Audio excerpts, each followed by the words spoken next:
इस अध्याय में हम एल्काइन का अध्ययन करेंगे।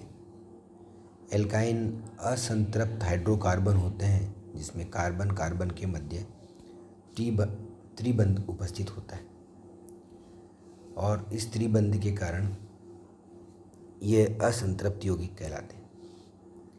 एल्काइन के नामकरण की सामान्य विधि के आधार पर इसको एसिटिलीन के नाम से भी जाना जाता है। एल्कान समूह का प्रथम सदस्य एसिटिलीन है जो कि एक गैस है।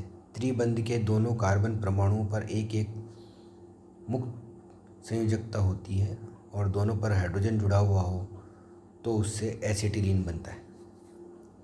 एक एल्किल समूह वह एक हाइड्रोजन परमाणु हो तो इसे हम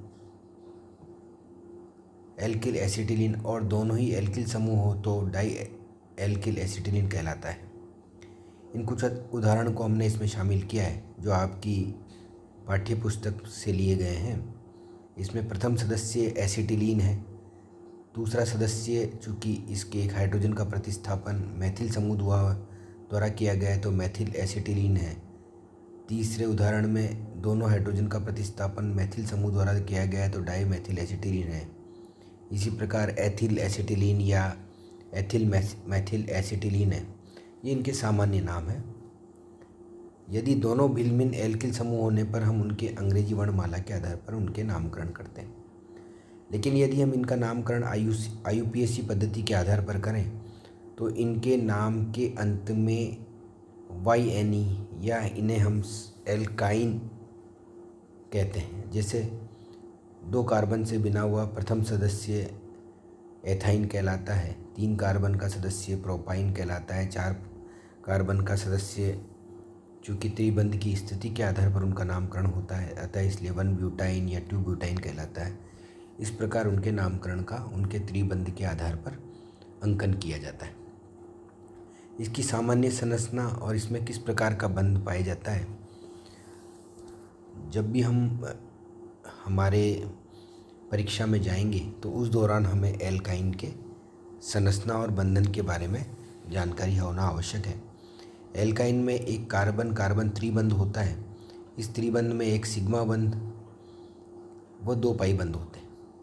इस प्रकार प्रत्येक कार्बन sp संकृत अवस्था में है और प्रत्येक कार्बन पर 2-2 p कक्षक py और pz उपलब्ध हैं जो कि असंकृत कक्षा में जो कि परस्पर समपार्श्विक अतिव्यापन करके 2 पाई बंध का निर्माण करते हैं। इस संरचना में दोनों पाई बंध एक दूसरे के लंबवत हैं। फलस्वरूप अणु की संरचना इस प्रकार की हो जाती है कि कार्बन कार्बन सिग्मा बंध के चारों ओर एक बेलनाकार पाई इलेक्ट्रॉन का अब्र बन जाता है। इसका कारण संकरण का प्रकार है। एल्केनों में sp3 संकरण होता है अर्थात प्रत्येक कक्षक में 25% s कक्षक और इसी प्रकार sp2 संकर कक्षकों में s कक्षण का गुण 33.33% हो जाता है, जबकि एल्काइनों में sp संकरण होने के कारण s का प्रतिशत संकरण 50% हो जाता है। किसी कक्षक में s लक्षण जितना अधिक होगा वह नाभिक से उतना ही नज़दीक होगा और फलस्वरूप उनकी बंध लंबाई कम हो जाएगी। इसी आधार पर हम देखते हैं कि एल्काइन में कार्बन कार्बन की बंध दूरी 1.21 आर्मस्ट्रॉन्ग है, जबकि एल्किनों में 1.34 और एल्केनों में 1.54 आर्मस्ट्रॉन्ग होती है। इस श्रेणी का सरलतम एल्काइन एसिटिलीन का अणु है जिसका कक्षक मॉडल हम यहाँ देख रहे हैं। हम देखते हैं कि इसमें 2 कार्बन परमाणु हैं जो कि sp कक्षक से मिलकर बने हैं जिनसे एक एक हाइड्रोजन के कक्षक जुड़े हुए हैं और कार्बन पर 2 p कक्षक py और pz कक्षक जो कि लंबवत कक्षक हैं समपार्श्विक अतिव्यापन से 2 पाई बंध बना रहे हैं। इस प्रकार ये संरचना एथाइन या एसिटिलीन गैस की है। इनको बनाने की विधि, इनको किस प्रकार बनाते हैं और इससे पूर्व हम ये देखते हैं कि इनका सामान्य सूत्र CnH2n-2 होता है डाईहेलाइड से। एल्कोहलिक केओस द्वारा डाईहेलाइड का हाइड्रोहेलोजनीकरण करने पर वाइनिल हैलाइड या वाइनिल क्लोराइड बनता है जो अनुनाद के द्वारा स्थायित्व ग्रहण कर लेता है, अतः पुनः विहाइड्रोजनीकरण के लिए प्रबल क्षार सोडामाइड NaNH2 की आवश्यकता होती है। यदि हम एथिलीन डाइक्लोराइड की बात करें तो एल्कोहली केवस्य कराने पर हम देखते हैं कि सर्वप्रथम HX का विलोपन होता है और हमें वाइनिल क्लोराइड प्राप्त होता है, जो कि अनुनाद के कारण लोन पेयर में इस प्रकार प्रतिस्थापन होता रहता है और कार्बन पर ऋणावेश आ जाता है। जब इस वाइनिल क्लोराइड का पुनः सोडामाइड से के द्वारा एल्किल हाइड्रोजनीकरण कराते हैं तो हम देखते हैं कि HX का विलोपन होता है और एथेन का निर्माण होता है। इसी प्रकार टेट्राहेलाइड से भी जब हम जिंक दस्ट की उपस्थिति में क्रिया कराते हैं तो हमें एथाइन प्राप्त होता है और ZnCl2 प्राप्त होता है। इसी प्रकार गिन्यार अभिकर्मक से चूँकि इससे उस्तर एल्काइन बनाए जाते हैं, चूँकि गिन्यार अभिकर्मक में उपस्थित एल्किल समूह एल्काइन समूह से जुड़ जाता है और हम इस प्रकार हम देखते हैं कि जब भी हम गिन्यार अभिकर्मक की क्रिया एल्काइन से कराते हैं तो उसमें सर्वप्रथम यदि उसमें सक्रिय हाइड्रोजन होता है तो एल्केन प्राप्त होता है, और यदि सक्रिय हाइड्रोजन वाला एल्काइन नहीं होता तो वह गिन्यार अभिकर्मक से क्रिया करके एक अधिक कार्बन का उच्चतर एल्काइन बनाता है।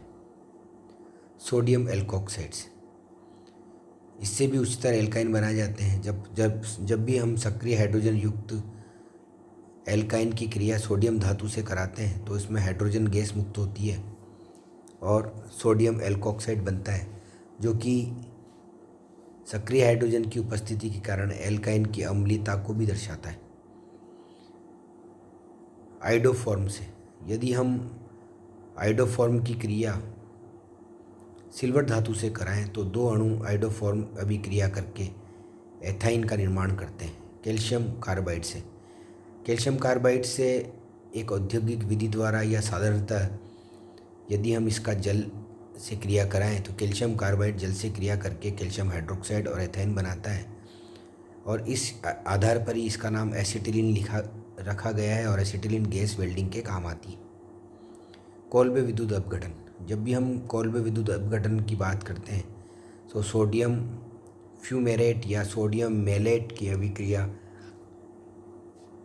एनोड और कैथोड की उपस्थिति में कराते हैं या इनका इलेक्ट्रोलिसिस कराते हैं तो सोडियम धातु सर्वप्रथम अलग हो जाता है और एक एसीटेट अणु बनता है, डाई एसीटेट अणु, जिन पर ऋणावेश होता है और यह एनोड की तरफ आकर्षित होता है। डाई एसीटेट अपना CO2 अपना इलेक्ट्रॉन देकर पृथक हो जाता है और एथाइन बनता है, जबकि कैथोड पर सोडियम धातु 2 इलेक्ट्रॉन ग्रहण करके सोडियम धातु बनाता है, जो कि जल से क्रिया करके हाइड्रोजन गैस मुक्त करती है। इसके भौतिक गुणों का जब हम अध्ययन करें तो हम देखते हैं कि कार्बन 2 से कार्बन 4 तक के एल्काइन गैस अवस्था में है, जबकि कार्बन 5 से कार्बन 12 तक के एल्काइन द्रव अवस्था में होते हैं, परंतु उच्चतर एल्काइन ठोस अवस्था में पाए जाते हैं। ये जल में विलय नहीं होते परंतु कार्बनिक विलायकों में विलय हो जाते हैं। अणुभार में वृद्धि के साथ साथ इनके गलनांक व क्वथनांक बढ़ जाते हैं, परंतु शाखाओं की संख्या बढ़ने पर गलनांक व क्वथनांक में कमी आती है। इनके रासायनिक गुणों का जब भी हम अध्ययन करेंगे तो इसलिए इलेक्ट्रॉन स्नेही अभिक्रिया, योगात्मक अभिक्रिया देखते हैं, और हम ये देखते हैं कि जब भी हम एल्काइन का सोडियम धातु की उपस्थिति में लीकर अमोनिया द्वारा की सॉल्वेंट की उपस्थिति में यदि आप अपचयन करें तो हमें ट्रांस एल्कीन प्राप्त होता है, और यदि हम लेड और कैल्शियम कार्बोनेट या लिंडनार उत्प्रेरक की उपस्थिति में अपचयन करें तो हमें सिस एल्कीन प्राप्त होता है। इस आधार पर रिएजेंट की उपस्थिति के आधार पर ही ये सिस और ट्रांस बनते हैं। यदि हम सोडियम धातु के साथ करेंगे तो ट्रांस बनेगा, और यदि हम लिंडनार उत्प्रेरक के साथ कराएंगे तो सिस बनेगा। परंतु यदि हम निकल धातु की उपस्थिति में 200 डिग्री सेंटीग्रेड पर इसका अपचयन कराएं तो हमें एल्केन प्राप्त होते हैं।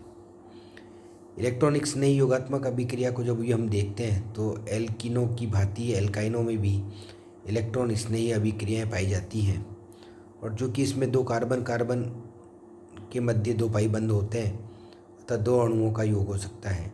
ये दो चरण पूरा करने के लिए पहले एक चरण में एक अणु का योग होता है और एल्किनिल यौगिक प्राप्त होते हैं जिसमें एक द्विबंध होता है, और दूसरे चरण में ये एल्किनिल यौगिक में एक और अणु का योग इसे संतरक यौगिकों में परिवर्तित कर देता है।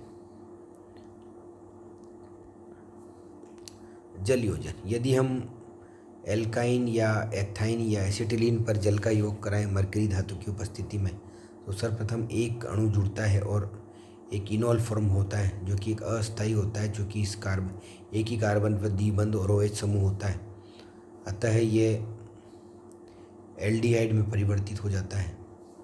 इसी प्रकार यदि हम प्रोपाइन की क्रिया जल या जल योजन उसमें कराएं तो हम उसमें देखते हैं कि कीटोन प्राप्त होता है HOCl से। HOCl का योग जब भी हम एथाइन पर कराते हैं तो हम देखते हैं कि HO- और Cl+ होता है, और त्रिबंध पर ये एक कार्बन पर HO और एक कार्बन पर क्लोरीन। यदि दोबारा हम पुनः HOCl का योग कराएं तो हम देखते हैं कि जिस कार्बन पर पहले से OH जुड़ा हो उसी कार्बन पर दूसरे अणु का OH भी जुड़ जाता है, और चूँकि एक ही कार्बन पर दो OH समूह होने के कारण यह अस्थायी होते हैं, तो इसमें से एक जल का अणु पृथक हो जाता है और डाइक्लोरो एसिटेल्डिहाइड का निर्माण होता है। यदि हम एथाइन पर HOCl की क्रिया कराएं तो उसी प्रकार एक अणु का योग होता है और हमें एक द्विबंध युक्त OH प्राप्त होता है जो कि अस्थायी है, जो कि दोबारा HOCl से क्रिया करके एक ही कार्बन पर दो OH समूह जुड़ जाते हैं, और यह अस्थायी होने के कारण जल का अणु विलोपित करके डाइक्लोरो एसीटोन का निर्माण करवाता है। हैलोजन अम्ल का योग, यदि हम एल्काइन पर HBr का योग कराएं तो सर्वप्रथम एक अणु का योग करके एक द्विबंध युक्त एल्किल यौगिक प्राप्त होते हैं, और पुनः दोबारा HBr का योग कराने पर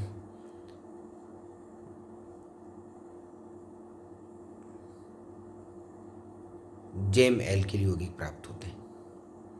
इसी प्रकार यदि हम प्रोपाइन पर कराएं तो 1,2,2 डाइब्रोमोप्रोपेन प्राप्त होता है, और यदि हम किसी पेरोक्साइड की उपस्थिति में कराएं तो चूँकि पेरोक्साइड की उपस्थिति में कराने पर हम देखते हैं कि विजनिल डाइब्रोमाइड प्राप्त होता है।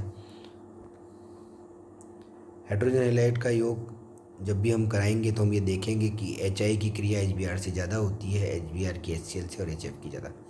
HBr सर्वप्रथम एक अणु का योग करके 2-ब्यूटाइन में एक कार्बन केटाइन बनाता है, और कार्बन केटाइन पर दूसरे अणु का योग होकर 2,2 डाइब्रोमो बनाता है। लेकिन यदि यह पेरोक्साइड की उपस्थिति में होता है तो मर्कोनिकोव के विपरीत नियम के अनुसार हमने देखा कि विसिनल डाइब्रोमो एल्केन प्राप्त होते हैं। इसी प्रकार एसिटिक अम्ल का योग जब हम एसिटिलीन से कराते हैं तो योगात्मक अभिक्रिया होती है और वाइनिल एसीटेट प्राप्त होता है। पुनः एक अणु दूसरे अणु का योग होता है तो हमें एथिलीडिन एसीटेट प्राप्त होता है, और यह अभिक्रिया मरकुरी आयन की उपस्थिति में या उत्प्रेरक के कारण होती है।